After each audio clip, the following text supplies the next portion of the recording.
Hi, my name's Eric, and I'll be reading you selections from today's Cape Cod Times. Today's date is Friday, February 20th of 2026.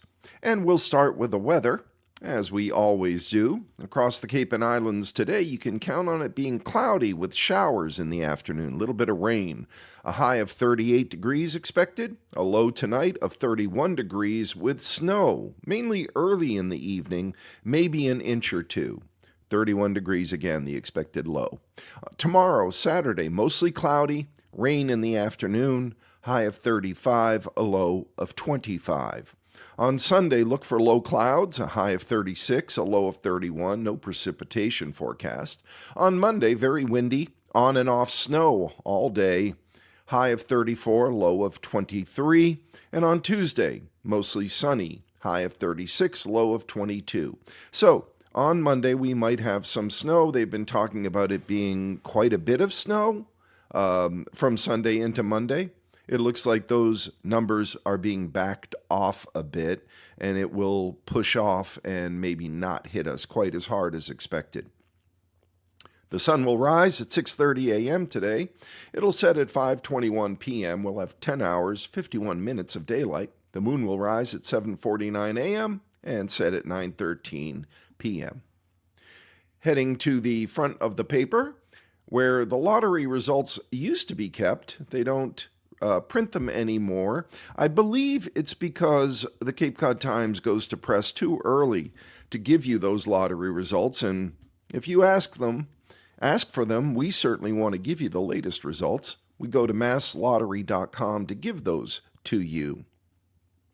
For the numbers game of Thursday, February 19th of 2026, in the midday drawing, the results were 1, 5, 1, 5. 15, 15. Again, yesterday's midday drawing results 1, 5, 1, 5. In the evening drawing last night for Thursday, February 19th, in the numbers game, the results were 8, 5, 3, 6. Again, last night's evening drawing in the numbers game results 8, 5, 3, 6. Good luck to all who play, and remember us if you win. From the front page of the Cape Cod Times today, infrastructure improvements. Detours will be a part of life in Dennis for Route 134 drivers. Beware. Susan Vaughn wrote this. The town of Dennis is putting on a full-court press to make life less onerous for homeowners and businesses who will have to deal with the road closings and detours that are connected with the sewer project along Route 134. Dennis Public Works officials are working with contractors, the Dennis Chamber of Commerce, and the police and fire departments to get information out to businesses about the current nighttime sewer system construction. Public Works Director Michael Lavin said on Wednesday. From Main Street to Theophilus Smith Road, a stretch that runs between two shopping centers, Route 134 in South Dennis will be closed nights for 10 to 11 weeks, Lavin announced in a notice posted on the town's website. The work will also force closures of both 78A exit ramps off Route 6 during the night. The work to be done from 7 p.m. to 5 a.m. Sunday night through Friday mornings began February 10th after a weather delay of over a week, Lavin said in an email on February 11th. Route 134 will be open to traffic during the day. I personally hand-delivered this notice to all of the managers and owners within the affected area, and a map of construction detours, he said. The work is part of the town's first phase of a $248 million wastewater plan that voters approved in October of 2024. And the road work began last summer and has been underway in areas south of the two shopping centers along Route 134 and Route 28. Construction of a sewage treatment plant also began last fall. Local access to homes and businesses will be maintained to the greatest extent possible throughout construction, according to Lavin's notice. The town of Dennis understands this work may be inconvenient and appreciates the patience and cooperation of residents, business owners, and the traveling public as these important infrastructure improvements are completed, he wrote. Lavin said his department meets with the project's 3 contractors, Robert B. Ure, RJV Construction, and Diggett Construction, every week along with the chamber, police, and fire representatives to help make access easier for businesses. The chamber has been a huge partner, Lavin said. The chamber reaches out to all its members by social media every day to inform them of the work and the detours. It's also helped by putting out signs, he says. There's a lot of coordination, he said. One business owner has already contacted Lavin, saying the attention to the project has boosted business. Lavin also encourages drivers to ask police flaggers for directions and to visit the town website for the 3-week lookout on the project and to sign up for direct notices. Lavin will be the point man for handling questions and complaints. On the notice, he's listed as the contact person, and he can be reached at mlavin@town.dennis.ma.us. Or, what might be easier for some of our listeners, you can call Lavin at 508-760-6620. Again, 508-760-6620. During night work, Route 6 exit 78A, the old exit 9A off-ramps, both eastbound and westbound, will be temporarily closed to prevent traffic from being directed into the active work zone, a town press release said. Detour signs will be in place during these hours. General traffic at night will be directed to use Bob Kroll Road, Old Bass River Road, Main Street, and Upper County Road.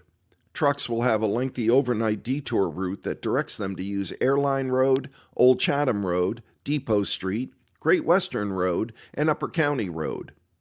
Lavin has done outreach to local business people, providing maps with the detours for all the stores in the Patriot Square Shopping Center and the plaza that's home to the Ring Brothers Marketplace.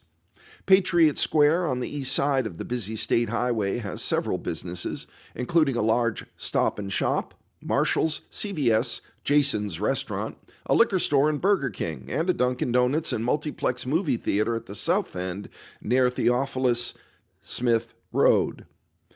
The Ring Brothers Shopping Center on the west side of the road also has 2 restaurants, other small businesses, and the town's main post office.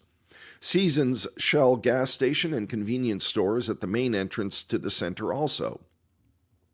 Patriot Square and Cumberland Farms, also on the highway, can be entered off Theophilus Smith Road. The Ring Brothers Center shops and the gas station can be reached through the Main Street connector to Old Bass River Road and Main Street South in South Dennis.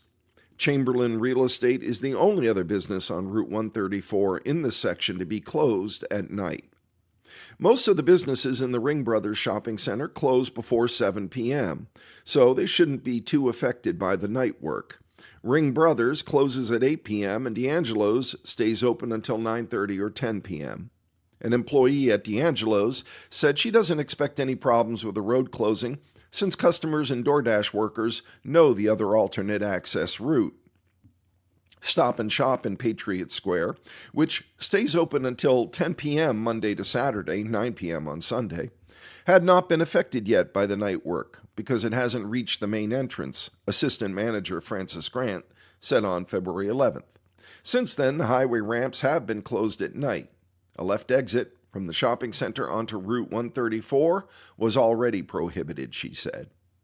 Jason's Tavern in Patriot Square is open until 9 p.m. on Monday to Thursday and Sunday, and 10 p.m. Friday and Saturday. A manager couldn't be reached for comment.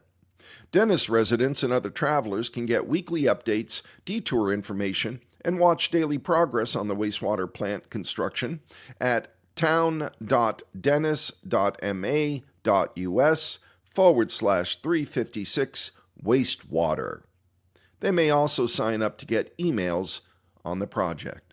And now is probably a good time to remind you that if you miss any of the information that we share in our readings, like those phone numbers or email addresses, you can always go to audiblelocalledger.org, and it's a fully disability-compliant website. Click on the Listen tab. All Reads to the Blind will have 150 chronologically organized readings for you, so the most recent will be at the top. It covers about 2.5, maybe 3 weeks of our readings, and you can catch up on anything that you might have missed. We also keep a wide variety of periodicals and literature up there for your listening pleasure, as well as shopping guides which go up there on Saturday, and our broadcast from 12 to 2 on Saturday afternoon and 11 to 1 on Sunday morning. All of that is free for people who are blind or print disabled. And don't miss the Ledger Actors Workshop. This week, Night Must Fall, a terrific suspenseful thriller. It's about a half an hour long, and I think you'll really enjoy it. And that should be on tonight, I believe, at 8 p.m. All of this free for people who are blind or print disabled at audiblelocalledger.org. Massachusetts wind energy challenged in court by the Trump administration. This is written by Heather McCarran. Lawyers for the Trump administration are challenging in a Massachusetts court a federal judge's December ruling that struck down a freeze on all permitting for wind energy projects nationwide. Issued in January of 2025, the original presidential order temporarily halted all federal permitting while agencies reviewed wind energy leasing and permitting practices, according to court documents. The December ruling overturning the order came after a coalition of 17 states, including Massachusetts, successfully argued that the administration's permit pause violated federal law. U.S. District Court Judge Patty Saris ruled that the policy was arbitrary and capricious. Trump administration lawyers on February 17th filed a notice of appeal in the U.S. District Court for the District of Massachusetts, and while the appeal makes its way through the U.S. Court of Appeals for the First Circuit, the order blocking new wind permits remains legally blocked. Offshore wind projects like Vineyard Wind 1 continue to be at the center of other legal battles over federal wind policy. The nearly finished 806-megawatt project south of Martha's Vineyard and southwest of Nantucket was halted in late December under a stop-work order citing national security issues, outlined in a new classified report from the Department of War. A federal judge recently granted a preliminary injunction to the project, allowing it to resume construction while legal challenges proceed. The stop work order was additionally issued to 4 other major offshore projects, including Revolution Wind, Empire Wind, Sunrise Wind, and Coastal Virginia Offshore Wind, all of which were also granted injunctions and are resuming work. Offshore wind development is one of the key components of the state's all-of-the-above, quote-unquote, clean energy strategy, though it has faced vocal criticism over how permitting has been carried out and concerns about its effects on Cape Cod's coastal communities and the marine environment.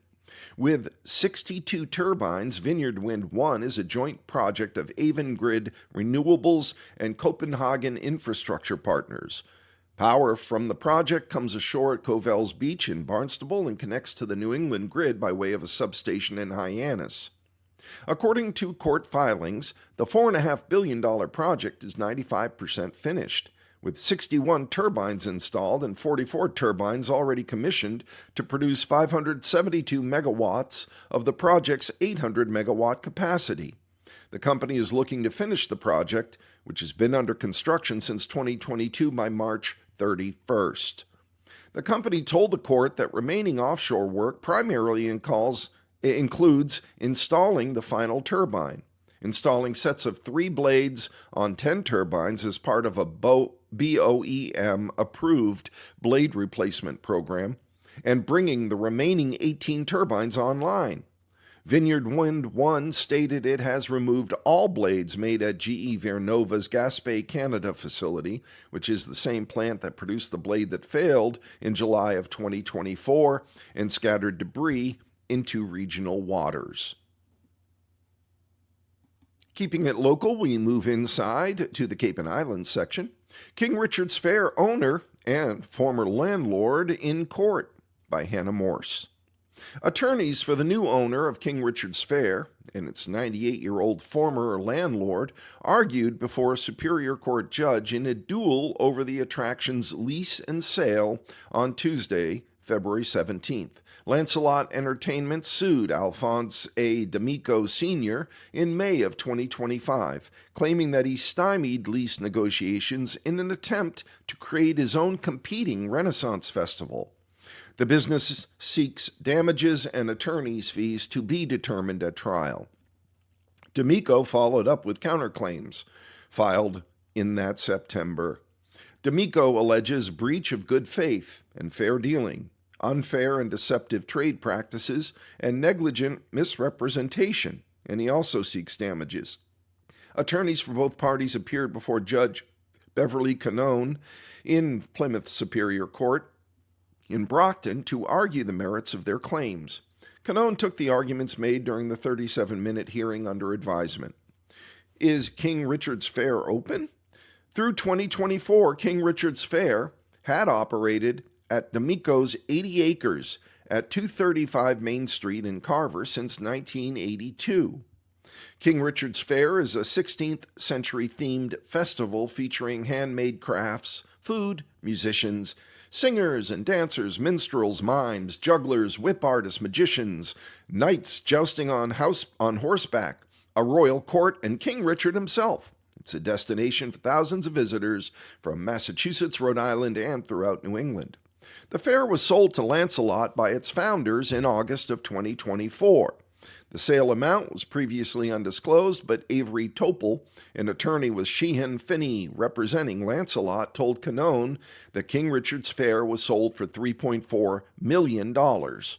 In order for the sale to go through, it required permission from D'Amico and payment to him in an amount that equaled 25% of the sale.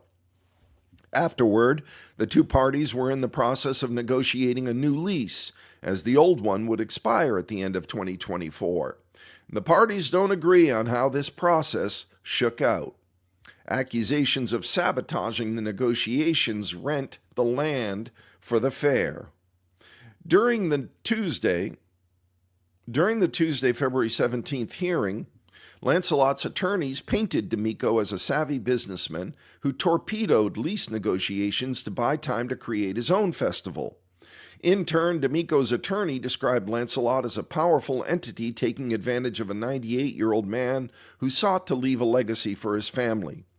Topel said D'Amico's conduct had effectively sabotaged the fair for 2025, describing a chaotic, rushed few months to get vendors, seek town permissions, and reimagine King Richard's Fair in a new location. Was there a fair, though? Canone asked. Yes, was the response.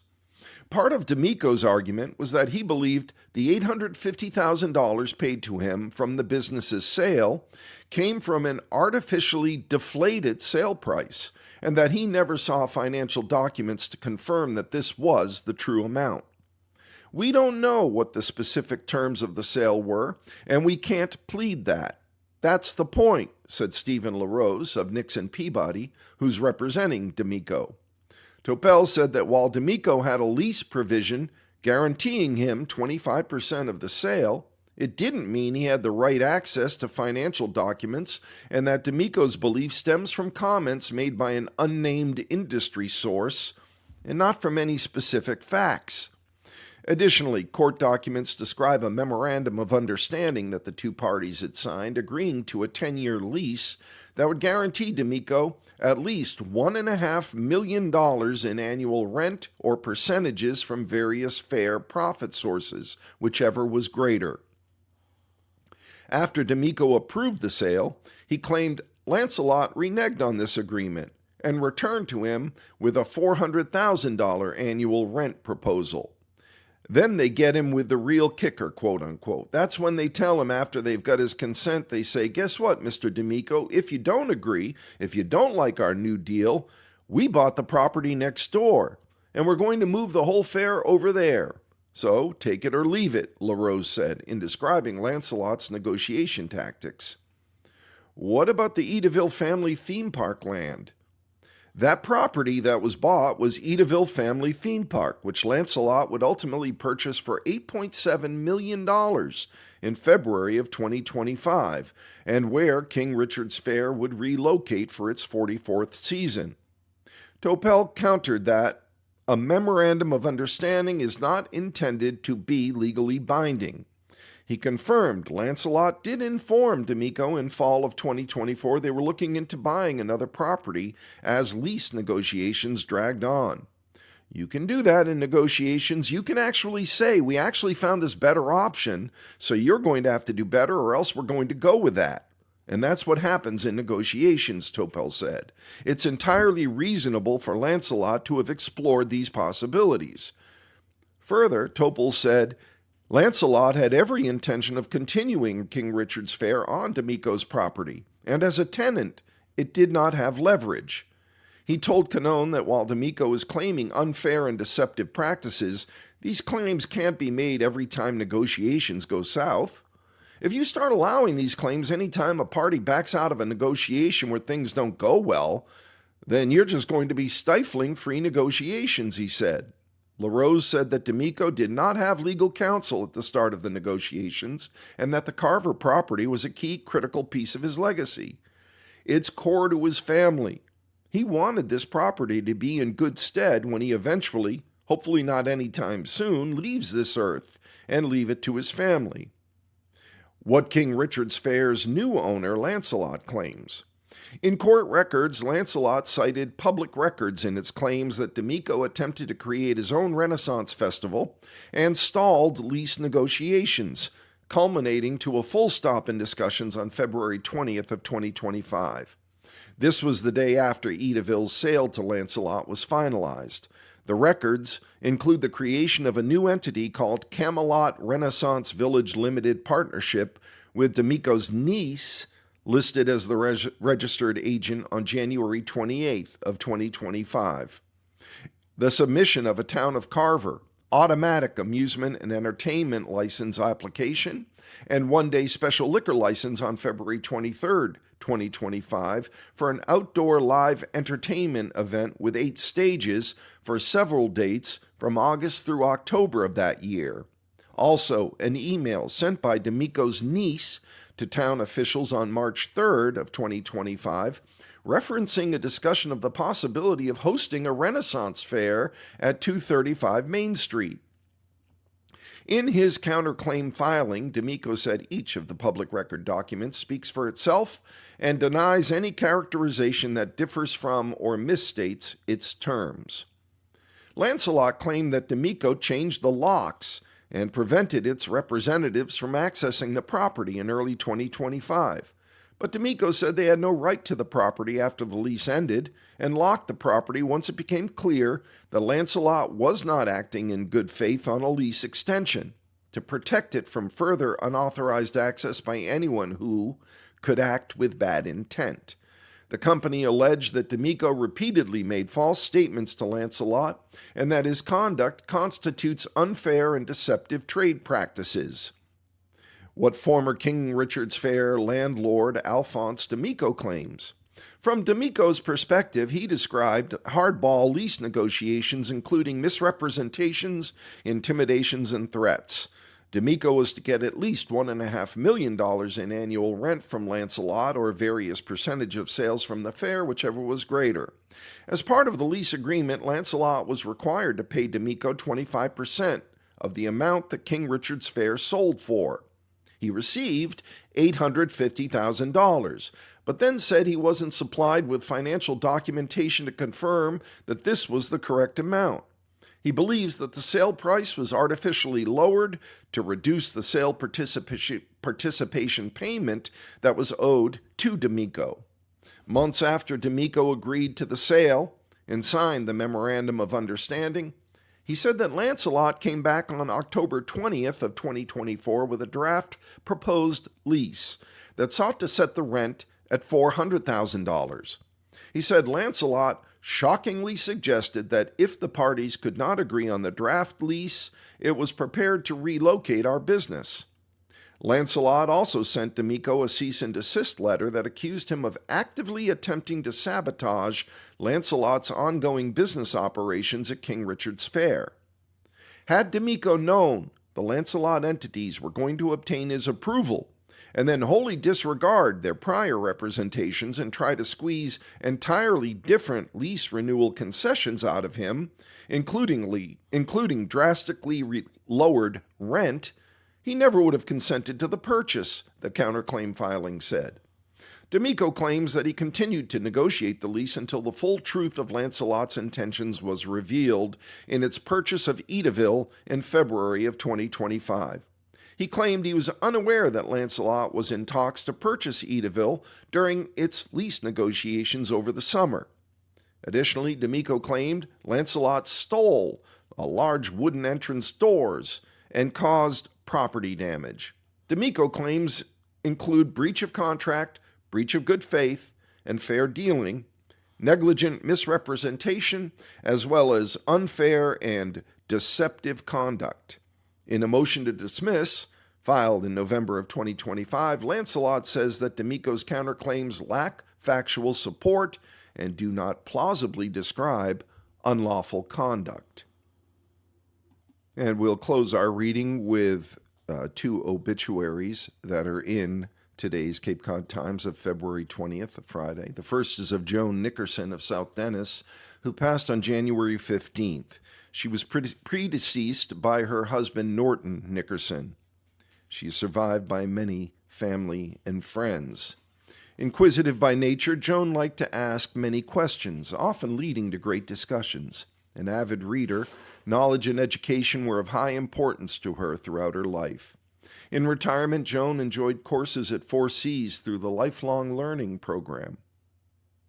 In lieu of flowers, any donations can be made in Joan's memory to the Cape Cod Museum of Natural History in Brewster. No services are noted. The other obituary in today's Cape Cod Times is of Brian A. Bittner of Centerville, who at the age of 73 passed on February 11th. Born in Sao Paulo, Brazil on September 1st of 1954, Bittner moved to New York City at the age of 4, and after attending SUNY Maritime College, he worked on various tugboats in the harbor until he earned his captain's license. He is survived by 2 children and many family and friends. In lieu of flowers, the family requests donations be made in Brian's memory to the Dementia Society of America. Visitations will be held at Doan Beal and Ames, 160 West Main Street in Hyannis, today, February 20th, from 3 p.m. to 5 p.m., with a service to follow at 5 p.m. And with that, we've come to the end of our reading of the Cape Cod Times for today, Friday, February 20th of 2026. This is your reader, Eric, saying be well, be safe, look after each other, and remember our veterans, especially those who've passed recently. Bye for now.